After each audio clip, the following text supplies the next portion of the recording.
And the music. Chris, the music too. Music.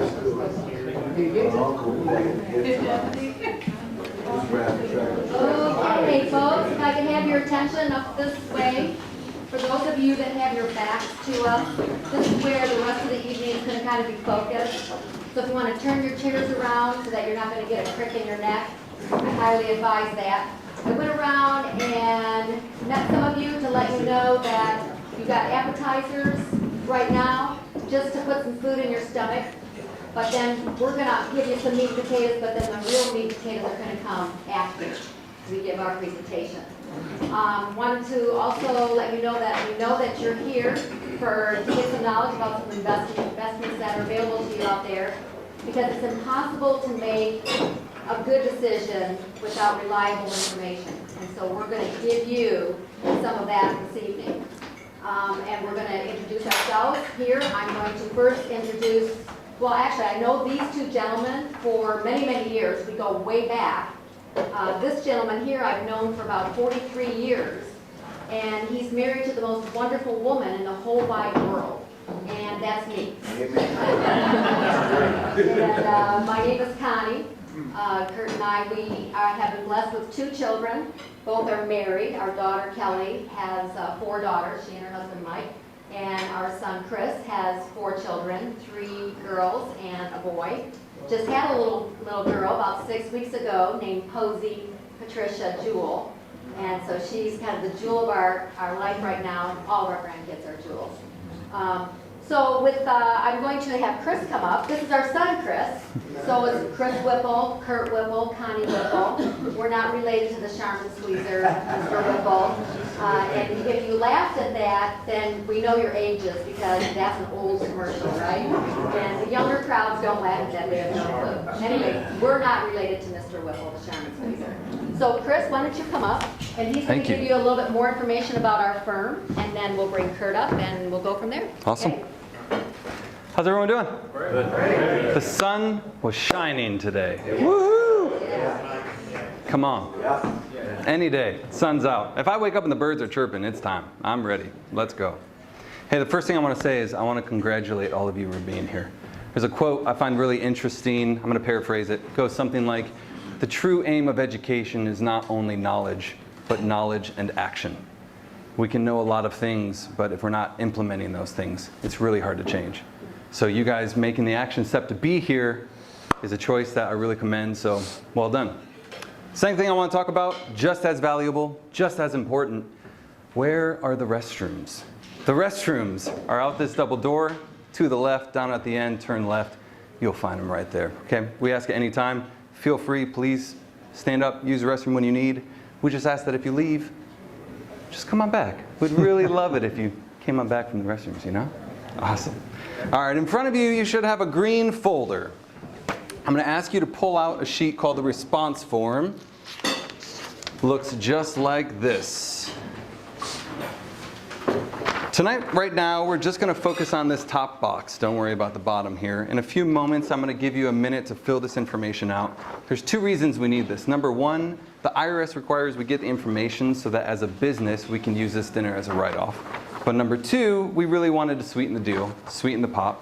So my mom went to a local bakery in East Nashville called Dose Bakery, got a pie. What kind of pie? Chocolate cream pie with whipped cream. Chocolate cream pie with whipped cream. Okay, so I'm going to give you a few moments here to fill this top box out. At the end of the night tonight, I'm going to get these from you, and we're going to have a drawing. Connie's going to pick a name, and one of you is going to be able to go home with that pie. All right?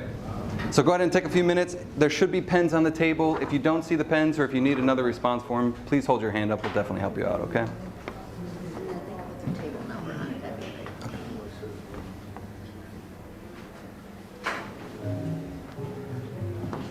And we also request, if you wouldn't mind your table numbers right here, just in the top corner when you're done, throw your table number on there for us. We'd really appreciate it. Location 2. Seven, not location. The location? Monell's. Monell's. Monell's.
All right, if I could get your attention back up here. If you're still finishing, no worries. We're just going to slowly get started here. Tonight is an educational event, and the topic of the evening, how to get the government out of your pocket. Now, by a show of hands, who here would actually prefer the government to be in their pocket? Not one. Interesting. Well, I can say you guys are in the right spot. This is a disclaimer. This simply says that you should feel free to consult with your CPA or attorney based on any of the tax information you hear tonight. All right, I'm going to introduce your speaker in a little bit, but right now I want to focus on our team at Christopher Curtis. We have me, Kurt Whipple, partners, and this is our team that really helps secure our clients' financial futures. This is Ellie. She is our paper queen. If we do have the opportunity to work with you, you'll definitely be working with her. This lovely lady right here, my mom, Connie, you've already met her. She helps us with seminars as well as front office work. Emma, she is our office manager, at times COO, and Becky D'Amico, she helps us with client services. This is our location, 555 Marriott Drive. If you take 40 to Briley Hill and go north, the very first exit is Elm Hill Pike. We're right off of there. Should be a little black box. That's where we are. All right, so a little bit about your speaker. Kurt is one of only 22 Forbes speakers worldwide. Here he is with the boss of Forbes, Steve Forbes himself. He's the author of 4 books. His most popular title, Retiree Lifeline, was #1 on Amazon for 2 weeks in a row under business and finance. I will say, though, his 4th book might be his best work, co-authored by yours truly, Christopher Whipple, Never Running Out of Money, The Secret to Your Dream Retirement. Kurt has been on various TV shows and radio shows across the country. TV shows like Good Morning Miami, Good Morning Arizona, Fox Business. He's been interviewed on radio shows on topics that are important for mature adults, and has even been quoted in multiple publications, 2 of those being USA Today and Investors Business Daily. Here he is. I'm super proud to say that my dad, along with my grandfather, they both served our nation. They were both in the Navy. And so with that, ladies and gentlemen, I'm asking you to help me welcome author and Forbes speaker, Kurt Whipple. All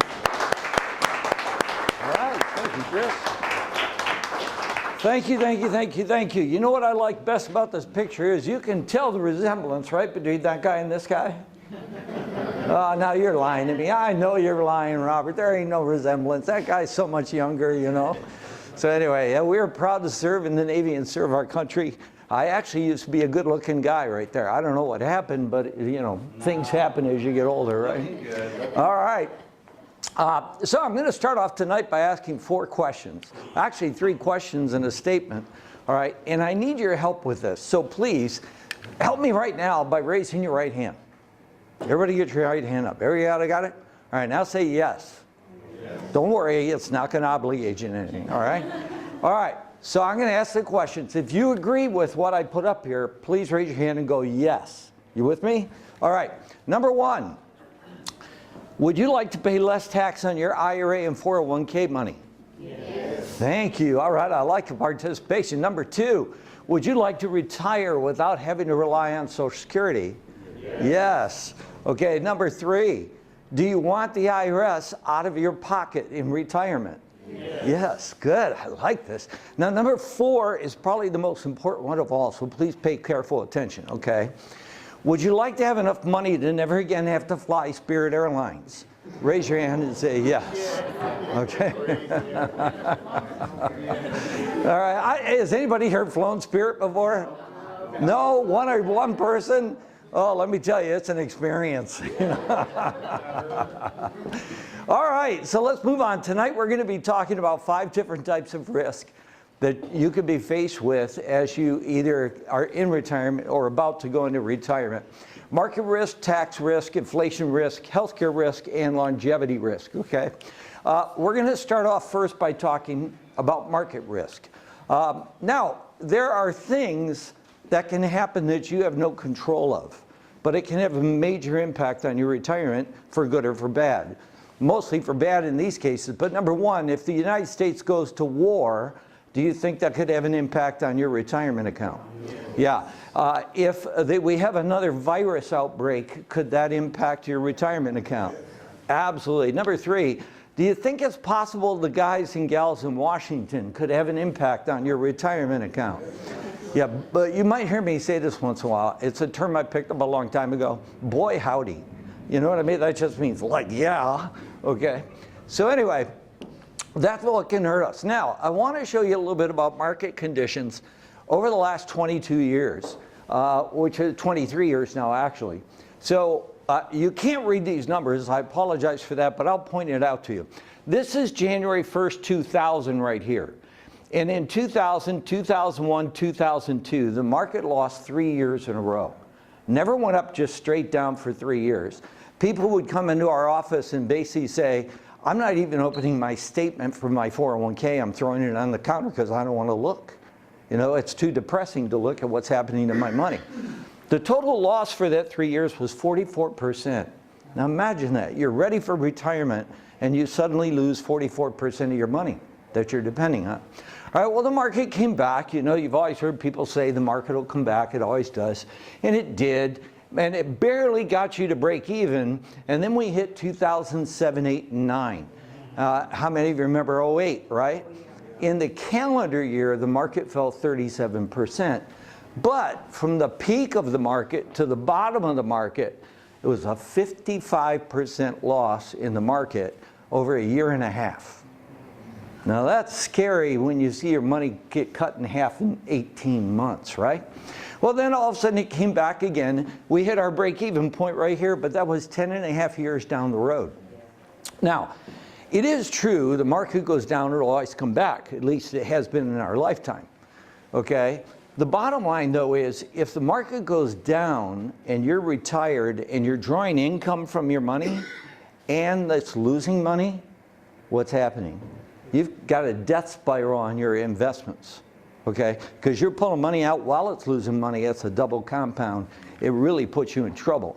So if I was 35 or 45 years old, I might turn around and say, no worries, I lost 55%. Don't worry, the market will come back. But when you're 55, 60, or 65, I don't know that you're sitting there going, no worries, man. You know, you're at a stage where you can't wait for the market to come back, okay?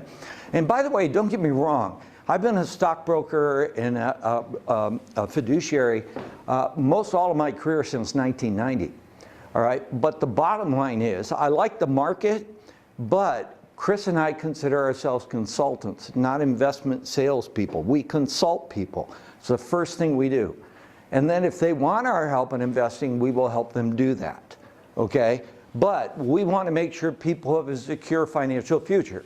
So anyway, after this point, the market took off like crazy, all right? Then we had the coronavirus attack. The market went down 37% in 9 weeks.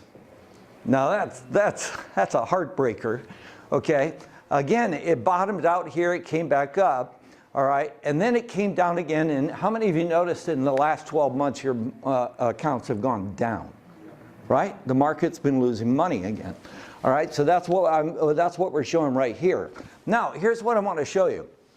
If you went from January 1st, 2000, all the way to the March 20th of 2020, the bottom of the coronavirus fall, you would have averaged over all those years, 20 and a half years, a return of 2.56% in the market. Now, it came back, but at the end of 2021, your average return was 5.84%. Okay, a little bit better. But then the market fell again, and now you're looking at an average return of 4.25%. So for 22 years now, 23 years now, counting 00, your average return by being in the market is 4.25%. So I got a question for you. How much money are you willing to lose to average 4.25%?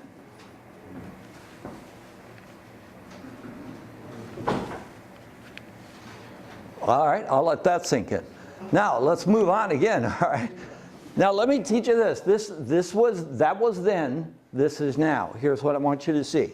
This is what's hurting people who are about to retire or in retirement. All right. If you go back to 1980 through 1999, right here, this 20-year period, we had the greatest bull run in American history. The market went bananas for 20 years. As a matter of fact, the average rate of return in your account, had you been in the market, you could have taken a dart and thrown darts at a board full of mutual funds, hit any mutual fund, and you would have made a lot of money. Okay, 13.63% per year is awesome. Here's what hurts us. That's what's in our memory banks, because when we were coming up the ladder, we saw all that, and we heard, well, the market's the way to go to get growth on our money. Well, let's look at 2000 through December 31st of last year. Average return went from 13.6% to 4.25%. So what happens is we all get in our heads the idea that the market is going to get us an 8, 10, 12% return. And in reality, for the last 23 years now, it's averaged 4.25%. So you've got to understand that, because so many people will come to you. Chris just had a person call up the other day, and she said, you know, I talked to my advisor, and I mentioned to my advisor that if I lost 50% of my money, that could ruin my retirement. And the advisor said, well, don't worry, you get it all back within 2 years. You think your money would double 100% in 2 years? I don't know who that advisor was, but that concerns me, because somebody's getting lied to for the sake of the almighty dollar, okay? All right, investment concerns. Now, I want to talk about mutual funds a little bit, because many people think mutual funds is the way to go. They have a lot of their money in mutual funds. Again, being a stockbroker and everything else, I like the market, but I'm not a fan of mutual funds. I'll tell you that right now, okay? And you're going to see why. Let's take an example of somebody who happened to have $500,000 in their 401k or mutual funds or whatever. All right, and what people don't understand is mutual funds have a lot of expenses to them. As a matter of fact, there's about 12 of them, okay? You say, well, wait a minute. The first one, now by the way, I'm only going to show you 3 of them.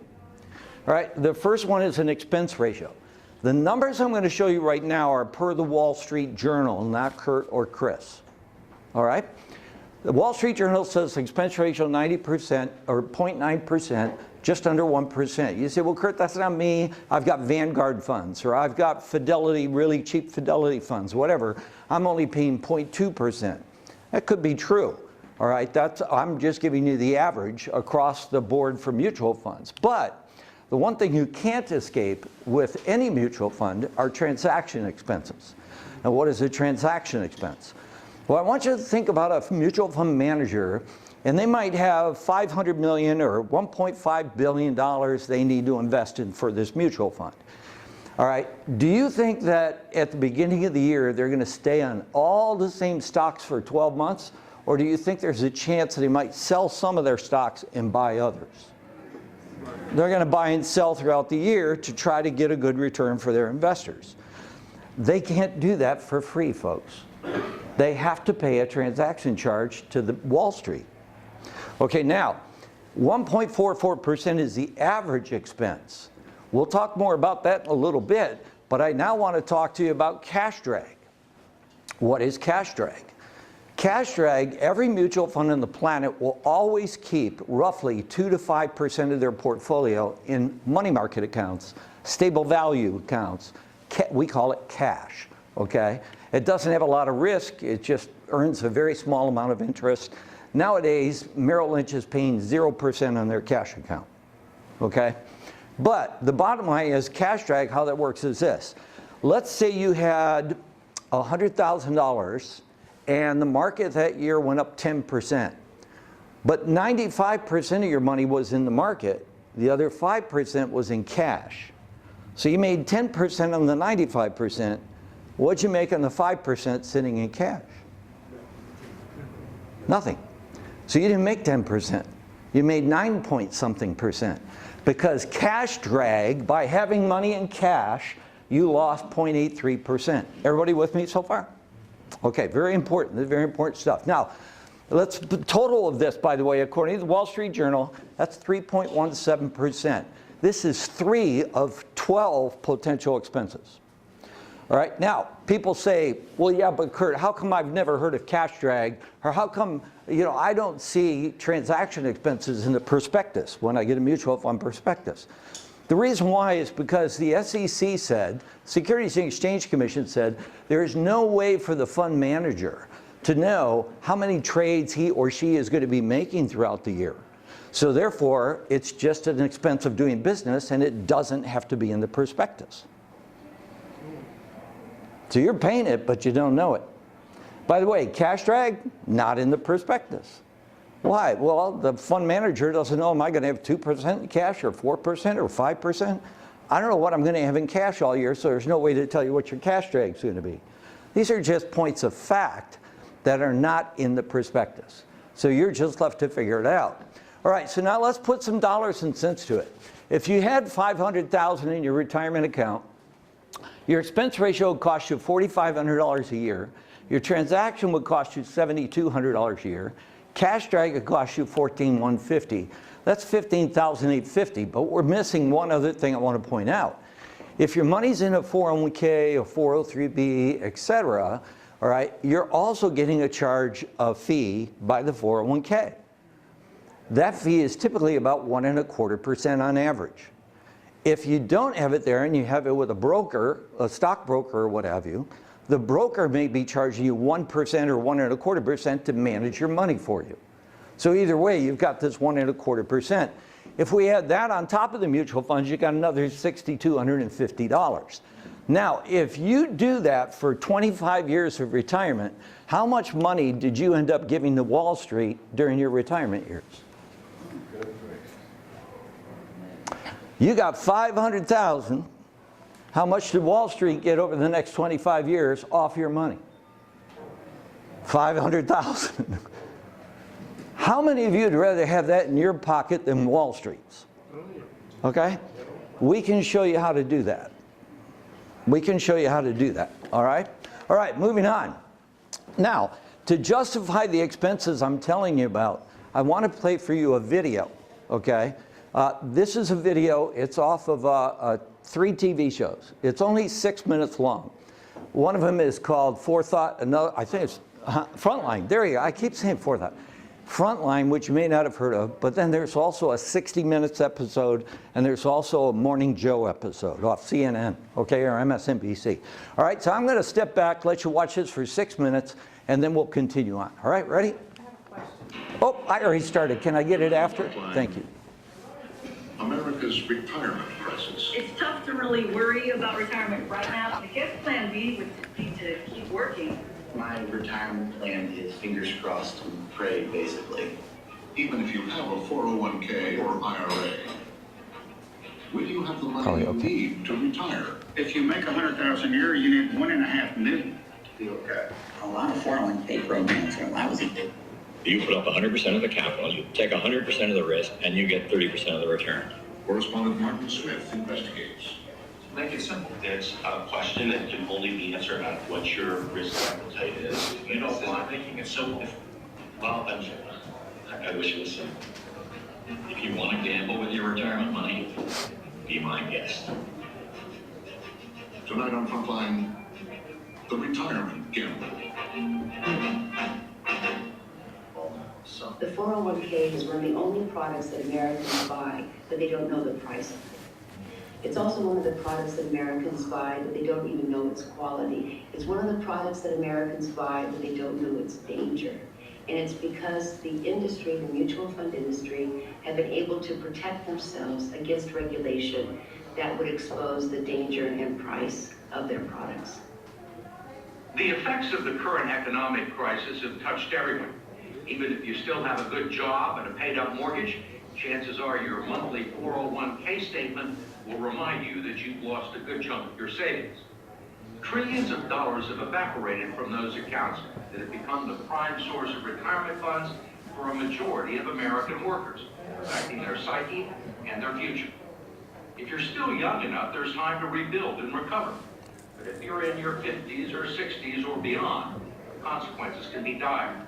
And it's drawing attention to the shortcomings of a retirement system that's jeopardized the financial security of tens of millions of people. The fact is that the typical 401k investor is a financial novice. They don't know stock from a lie. And we give them a list of 20 or 30 mutual funds with really, really powerful names. You know, they sound like, gee, that's where I want to have my money. What are generally the quality of the mutual funds and 401k funds?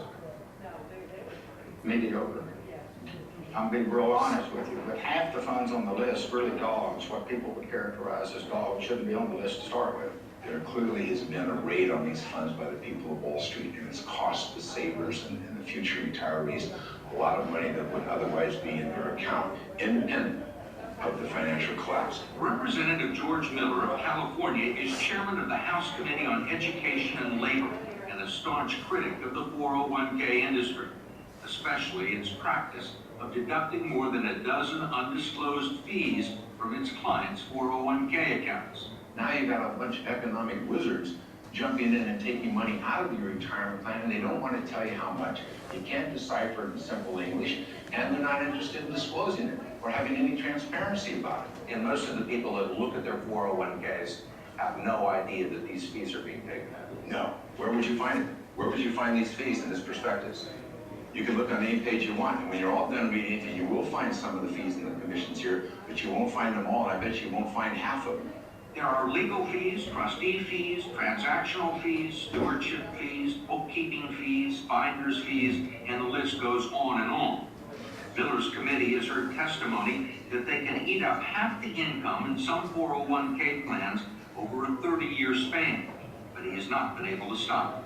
We tried to just put in some disclosure and transparency in these fees, and we felt the full fury of that financial lobby. David Ray, a lobbyist for the 401k industry, says he favors disclosing the fees, but his partners in the financial industry don't. You think most people know these fees exist? I think they know that there are fees. They don't know exactly how large they are. Why do you think the financial services industry is opposed to fee transparency? I don't know that they're opposed to it. I think the issue is... You don't think they're opposed to it?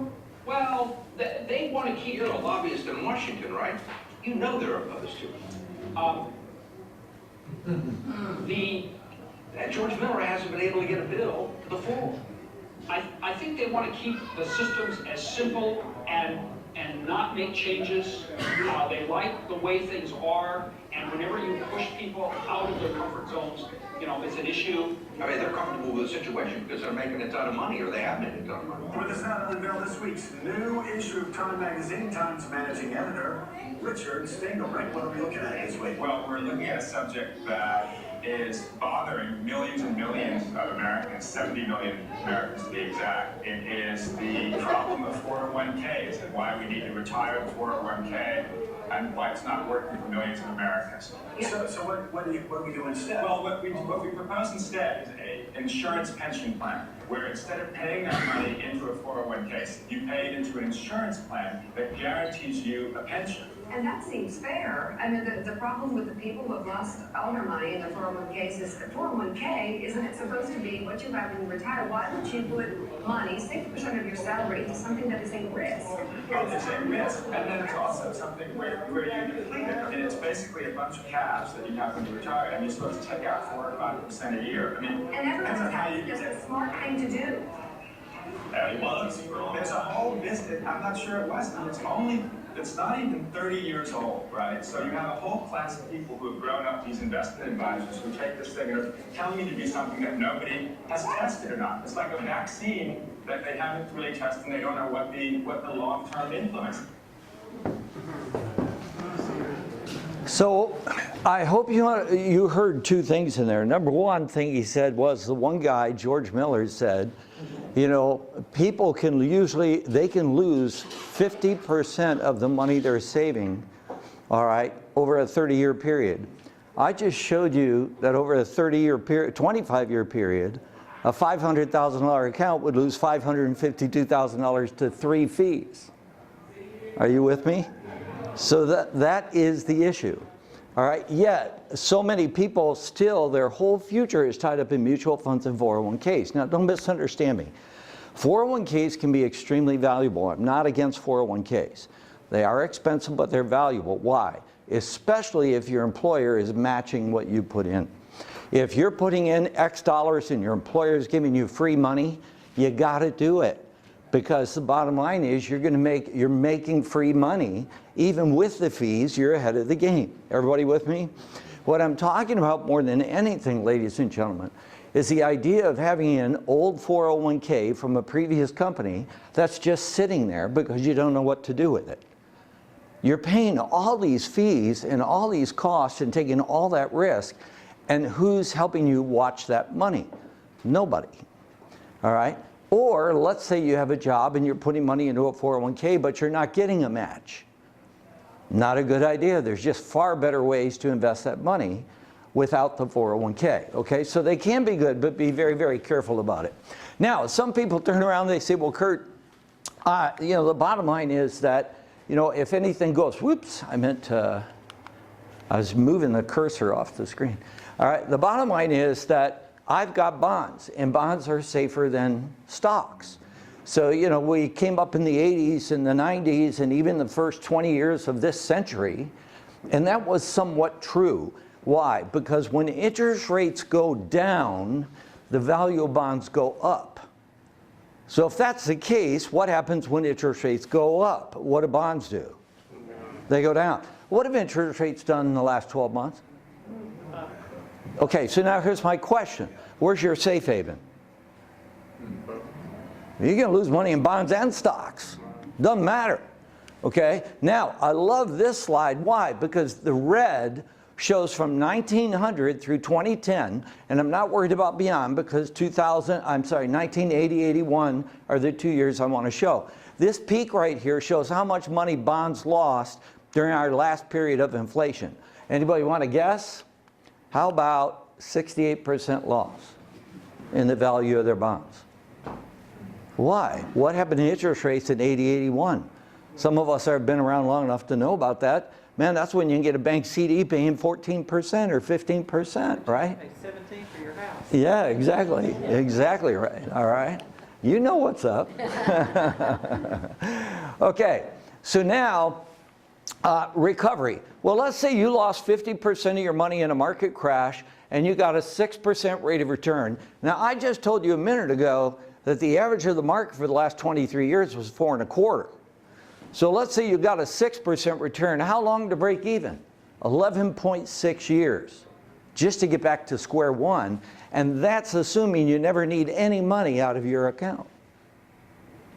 All right, so it's kind of tough. Now, this is a story of Phyllis Anderson, true story, true name, not her picture. I'm not going to throw her picture up for you, okay? But the bottom line is that Phyllis Anderson is a client. She came in. Her husband died in November of 2006. Very tragic. She came in to see me in May of 2007. She had the money that they as a couple had saved and built up. It actually was $1.4 million, just over $1.4 million.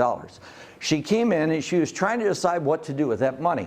So it came down to whether it was our firm or Merrill Lynch. Now, Merrill Lynch is the behemoth, right? I mean, that's the big monster in the financial services industry. So a lot of her friends were telling her, oh, you go with Merrill Lynch, you know Merrill Lynch, et cetera. Now, we had a very successful firm. As a matter of fact, our firm was in the top 1% of all independent financial firms in America, all right? But she decided on going with Merrill Lynch. Now, before she did that, though, I ran this illustration for her, these numbers. And the first thing I wanted to show her is that, Phyllis, 96% of your money right now is tied to the fortunes of Wall Street. 96%. All right. Then I ran this income analysis, which we do for everybody we have the privilege of meeting. And what we do is we show pension income, we show Social Security, we show the income desire they want to get. We give cost of living increases all the way out to age 95, whatever age they want. All right, so they're getting all the income they want along the way. And I turned around and I looked at Phyllis and I said, Phyllis, you need, right up here, it says Phyllis needed 4.06%, and she was set for life. She would still leave $1.4 million to her children. So the bottom line is she was living off the interest for her entire retirement life. Okay? And only needed 4.06%. She decided to go with Merrill Lynch. She came back to see me 2 years later, all right? And I always get ahead of myself here. She came back to see me 2 years later, and her 1.4 million was $661,089. Why?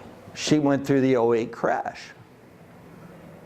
So I ran the numbers at 4.06%. You'll see the red numbers right here. Phyllis was broke at age 79.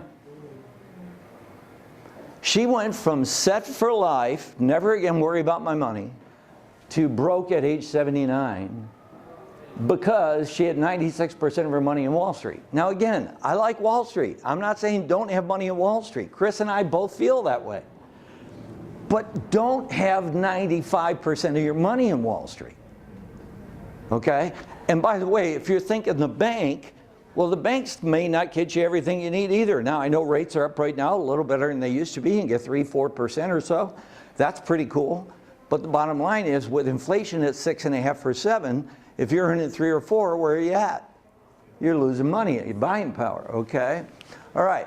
So the bottom line was we did end up helping Phyllis out of that situation, but what we had to do was raise her rate of return need to 6%, plus she had to adjust some of her income needs. I don't want to do that to anybody, but you know what? It is what it is. We're not magicians. We can only tell her how to make it all work.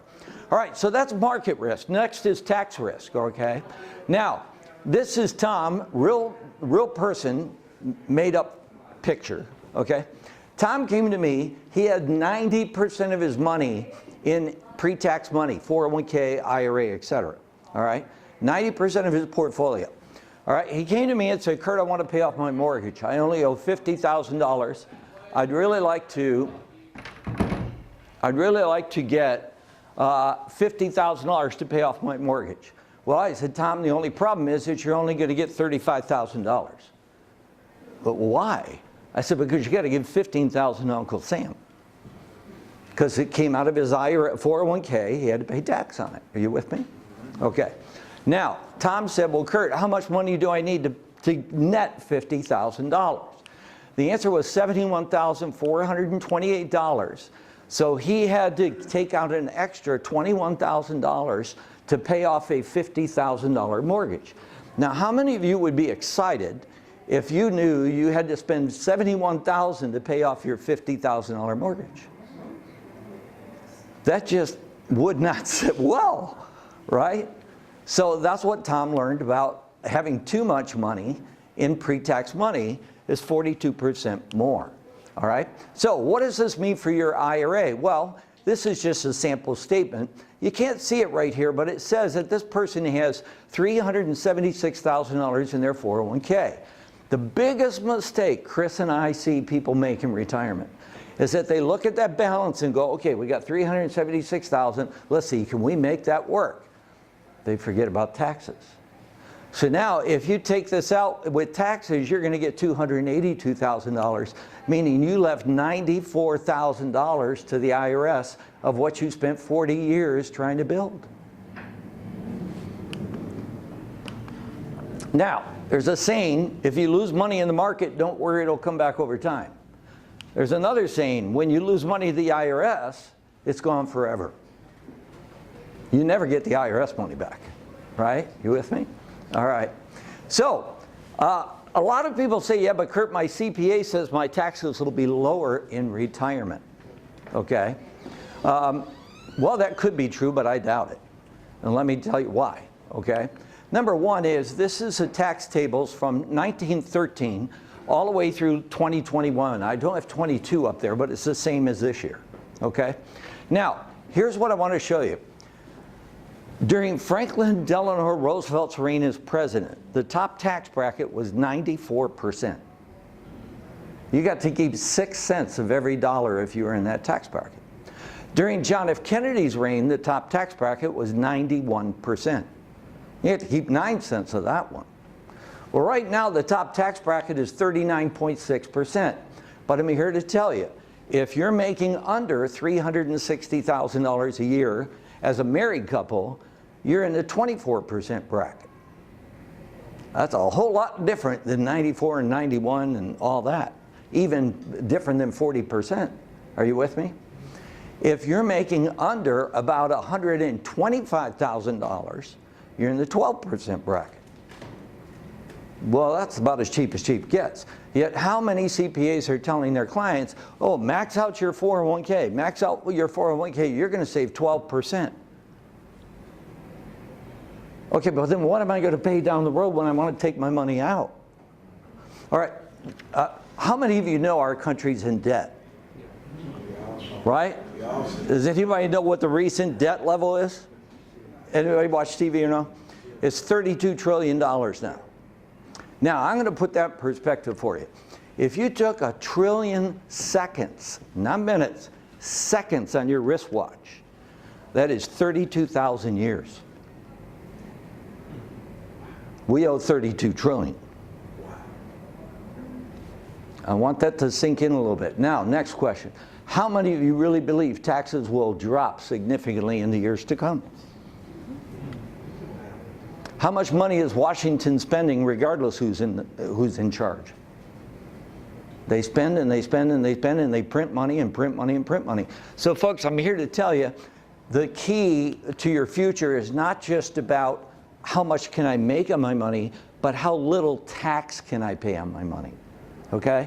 And that's one thing Chris and I specialize in, is helping people lower their taxes. All right? So I did this just for fun.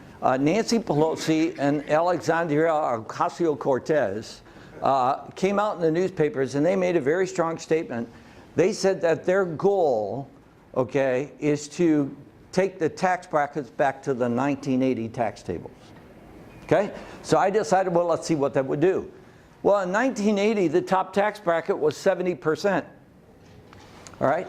So I took all the income brackets from 1980, I inflated them by 2.5%, and I said, okay, what would the income be today to have the same buying power as back in 1980? Well, if you look over here, you'll see somebody making $161,000 today is in the 22% bracket. Back in 1980, that was the equivalent of $60,000 a year, but look at their bracket, 54%.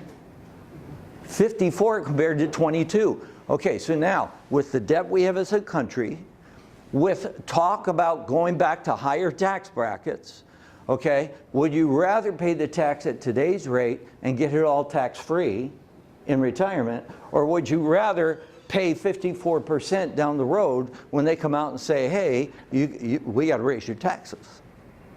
And now you're retired, you don't have a job, and by the way, who's going to hire you now? Right? Okay. So that's tax risk. Now let's talk about inflation and healthcare. And by the way, I'm close to being done, so stick with me. Inflation and healthcare risk. All right. Inflation in 2021 was 7%. You see how it jumped right here. And people have heard that it's come down a little bit, but not much. Right now in 2022, it ended up at 6.5%. So it came down about 0.5% from 7 to 6.5%. All right, now, if you're earning 3% of your money and the cost of goods are going up by 6.5%, what's that tell you? Yeah, you got a problem. But guess what? If you say, well, how do I get 6.5% of my money? Now you're in the market and taking how much risk? Right? And you could lose half your money. You don't want to do that either. All right? So I like to kind of show this. Used cars have gone up 32%, beef 21%, crude oil 55%, lumber 35%. Bananas, wheat, sugar, and corn all up double digits. Look at coffee up 108%, oats up 114%. And if you talk about healthcare since 2010 to 2021, healthcare has gone up 56.33%. So the dilemma is, how do we make the money we need to make to keep pace with inflation? How do we pay less tax on the money we take out? Okay, and how do we not lose our shirt in the process? Okay? All right, so what if there was a way to hedge against inflation? There is. All right, number one, you can get tax-free income in the future, you can get a much higher net income in retirement, and you can even cover a potential long-term care stay all at the same time. Now, in Title 26 of the tax code, there's a section called Section 401k. That's where your 401k is noted in the tax code. In the exact same Title 26 book, there is a Section 7 and 702, which Chris and I are shocked at how many people have never heard of it. The reason people haven't heard of it is because they got a financial advisor who only knows stocks, bonds, and mutual funds. Right? So what is the 7702 plan? Well, number one, you can get tax-free income when you take it out. Number two, there's no limits on how much you can put in. With a Roth IRA, if you wanted to do a Roth IRA today, you're limited to probably $7,500 per person. With a 7702, I've had people come up, business owners come up and say, hey, put $250,000 in there. There's no limit on how much you can contribute to it and then take money out tax-free down the road. There are no 59.5 rules where you have to wait till 59.5 to get at the money. There's no age 72 rules, and you can also cover a long-term health care need by having that plan. Now let me show you the power of tax-free versus not tax-free. This is without tax-free income. Let's say I have somebody here, they've got a $76,000 income. $30,000 from their IRA or 401k, $16,000 from a pension, and $30,000 from Social Security. Everybody with me? So they got about $76,000 of income. All right, how much do they have to report and pay tax on? $30,000, $16,000, and Social Security, they got to claim $25,500. Why? Social Security will only charge you tax on a maximum of 85% of your Social Security, not all of it. Okay, so taxable income $71,500. What's the total tax in this case? $8,192. Let's take the same person now and the same income, $76,000, but all right, they're getting tax-free income up top. Well, how much of the $30,000 is reportable? None. How much of the pension is reportable? All of it. It's taxable income. How much of the Social Security is taxable? None. See, a lot of people don't know that Social Security can be tax-free if you set up your income properly. I've had people come in, Chris and I have had people come into the office, they're getting Social Security, they're paying tax on it, they're making $100,000 a year, and we still help them get their Social Security tax-free. It's all in knowing how to set up where your income comes from. Okay? So, total taxable income $16,000. Now instead of $8,000 and some, it's only $1,600 of tax, okay? All right, last thing, longevity, and then we'll wrap it up for tonight. They are increasing the required minimum distribution age. The plan is to eventually go to 75. RMDs, in case you know, by the time you turn 72, 73, 74, 70, you gotta start taking money out of your 401k or IRA, whether you like it or not, okay? So, there is a potential point of error here, and that is, if you fail to take out the proper amount from your pre-tax money, your 401k, the penalty is 50%. Did you hear that? Make sure you're doing the right thing with your required distributions. Now, the other potential problem here is, let's say you're 60 and you have $500,000, it could be $50,000, doesn't matter. You have $500,000, you average a 6% return for 12 years. Well, 12 years later, your 500 has grown to 1 million. Now, here's the problem. You just doubled your tax problem. Do you know when this happens the most? People will retire at 60, 62, and they'll say, well, I don't want to touch my IRA or my 401k because I'll have to pay tax on that. So I'm just going to let it grow. So they let it grow, it doubles in value, turns to $1 million, and now they're forced to take it out, and woohoo! The IRS says, man, we love people who do that. All right? So, you got to watch out for those tax problems, okay? By planning now, using either a 7702 plan or a Roth, you can actually save thousands, hundreds of thousands of dollars. So one thing Chris and I work with every client on is helping you get 2 buckets of money, actually 3. You got a pre-tax bucket, a tax-free bucket, and then your non-qualified bucket, which means it's non-retirement money. That's like your bank savings, checking, whatever, okay? But these are the 2 main buckets, and when you have 2 main buckets, here's the key, ladies and gentlemen. You now control your tax bracket. If the IRS comes out in 2 years or 4 years and says, hey, we're taking the top bracket up to 70%, and oh, by the way, your 22% bracket is now 54%, if you've had somebody help you create these 2 buckets, you now simply turn around and say, okay, I'm going to take X amount of money out of the pre-tax bucket only to a certain point. And then I'm going to take the rest of my income needs out of the tax-free bucket, so now I control my tax bracket. Does that make sense to anybody, or did I lose you? Bottom line is, you are either going to control your tax bracket or the IRS is. Our job and our goal is to help you control, so the IRS doesn't own you. All right? All right, so I'm going to skip by this real quick. It's not that much of an extra thing. So, all right, what to do with RMD distributions? Well, if you're 72 now or 73 and you're starting to collect RMDs, all right, you can use it to build tax-free income for life by moving some of those RMDs into a 7702 plan. Now, you can't do that for a Roth. If you take money out of your 401k, pay tax on it, say, now I want to put that in a Roth, no, can't do that. Okay? You have to put it into something different. That's where a 7702 plan can be very, very beneficial. All right? Major change. If you have a trust as a beneficiary of your IRA, you may have a ticking time bomb.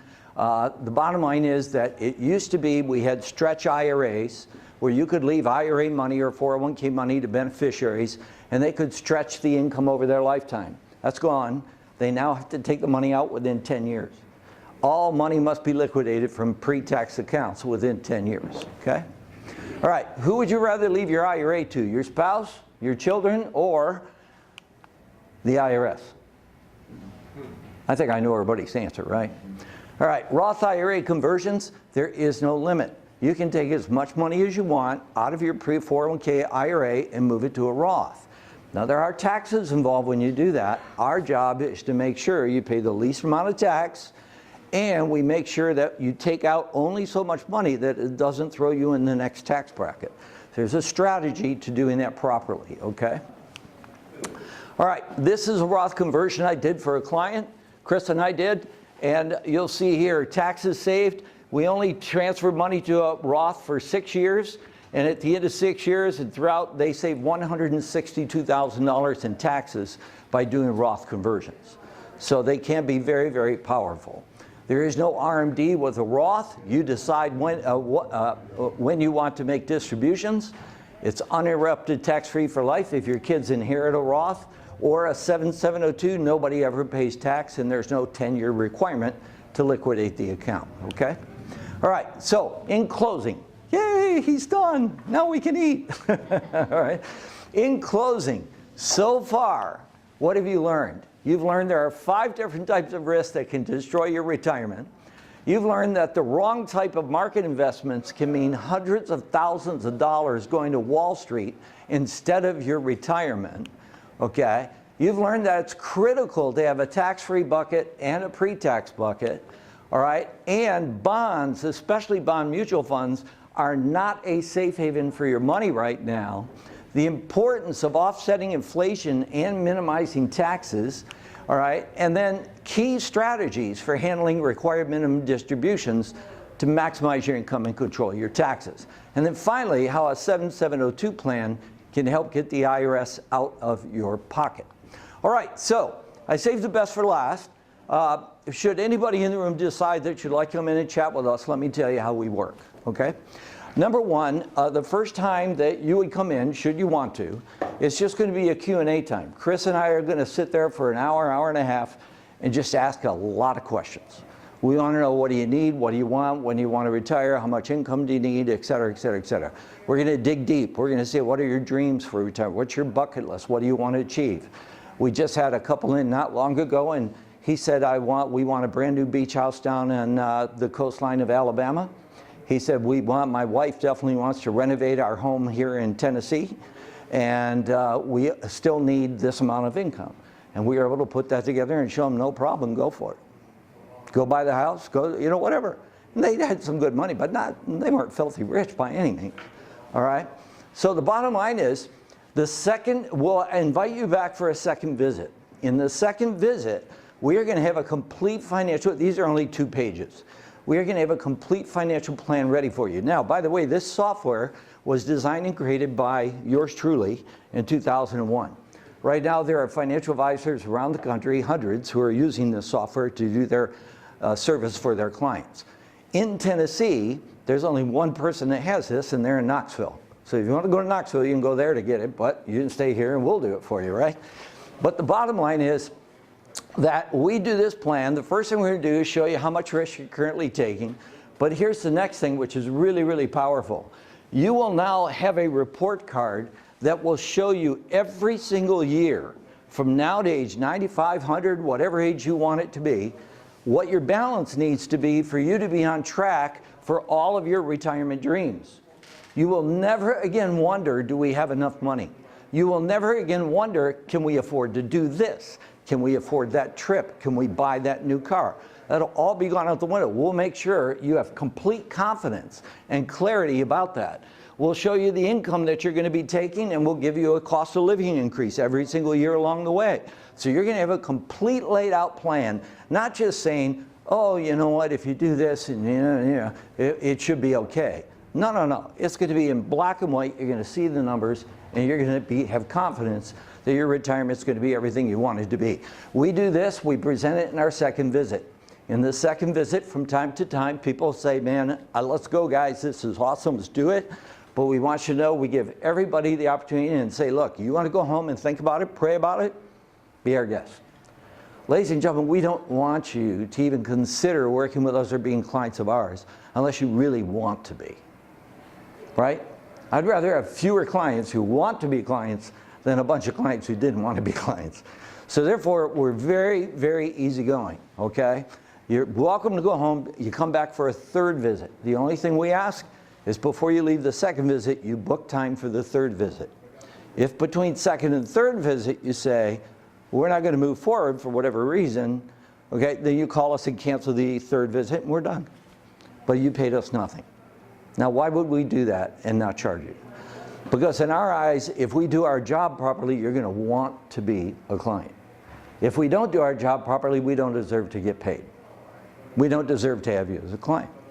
So we're either going to do a bang-up job for you and you're going to want to work with us, or it's going to cost you nothing. Either way, you're going to walk home with this, okay? You're going to have the numbers that you need and the numbers that you want. So my promise to you is that you're going to be able to see clearly. Our number one thing is clarity. We want people to have clarity about their future and not go, can we afford to do that? Can we afford to do this? Should I invest? You know, get rid of all that and put your head on the pillow and sleep at night, okay? You will have tremendous clarity about your money, your retirement, and your future. You will never again wonder, my promise, Chris's promise, how are we doing financially and what can we afford to spend and never run out, all right? And you're going to know what income you can count on. You're going to know how to minimize taxes. You're going to know exactly what rate of return you need to average to make all your goals happen. And you're going to always know from year to year, am I on track, off track, or ahead of track? You'll never even wonder, where do I stand financially, okay? All right. So I'm going to skip this slide. All right. Now, when you come in, we always like to have fresh baked chocolate chip cookies. We have coffee, we have chocolate, we have everything you can imagine. We have a big dish of candy on the tables. You can pork out on chocolate if you like that stuff. Most importantly, though, leave your checkbook at home. We're not going to ask you to make any rash decisions, all right? So we're going to put your own customized plan together. It will be totally customized for you. And so to get your free analysis, I need you to pull out that form Chris had you start with. If everybody will grab that.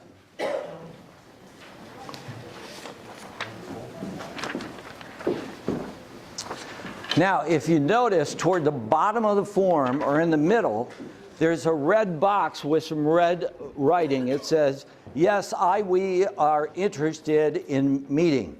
Now, you notice we only take new appointments on Monday afternoon and evening, Tuesday afternoon, Wednesday morning or afternoon, and Thursday morning or afternoon. So what we'd like you to do, if you're interested in coming in for a free analysis, we need you to check off yes in the box. Then we need you to check off what day you'd prefer and whether you prefer morning, afternoon, or evening. I do want to caution you. If you choose evening, we only have one evening a week, and that's Monday, and that gets booked up quick. So if you choose a Monday evening, you may be a while before you get in, okay? But if you have to do it, do it. All right, then down below that, you'll see it says, what are your things you're most interested in? And then finally, the last thing I'm going to ask you to do is on the very bottom. All right, if you'd make sure that that's a cell phone number, if you check yes, make sure we have a cell phone number at the bottom, okay? That'll be very, very important. I promise you we're not going to bother you or chase you or follow after you if you decide you're not interested down the road. And then what we're going to do is as soon as you're done, whether you check yes or no, and by the way, if you don't check yes, we're fine. Thank you. We're glad you're here. Hopefully you enjoy the dinner and have a great, safe drive home, okay? But for everybody who checks yes, all right, we are going to hand you an envelope tonight, and in that envelope will be a map to our office, a list of a few simple things to bring, and a little bit of one little piece of paper we'd like you to fill out, okay? And on the front of the envelope will be your suggested day and time of your appointment. Our phone number is on the bottom. If we give you an appointment tonight and you go home and you say, oh my gosh, I forgot I got this. The number is right on the envelope. You call us. We just scheduled you to another time tomorrow. But the one thing we don't want to do is be calling people here tonight going, hey, have you thought about it? Do you want to come in? That's not our cup of tea, okay? All right. Now, whether you check yes or no, when you're done, hold these up because we're going to draw for the pie, the chocolate cream pie. All right? So make sure you hold these up as soon as you're done. As soon as we collect them all, we will turn around and do the drawing.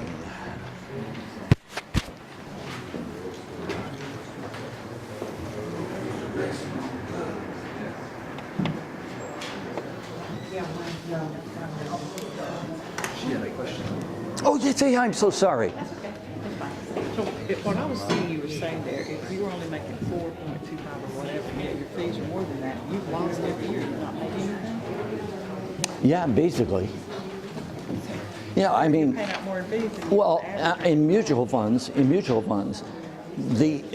on those three expenses I told you, that's 3.17. You have to earn 3.17 to get 0 on your return that year.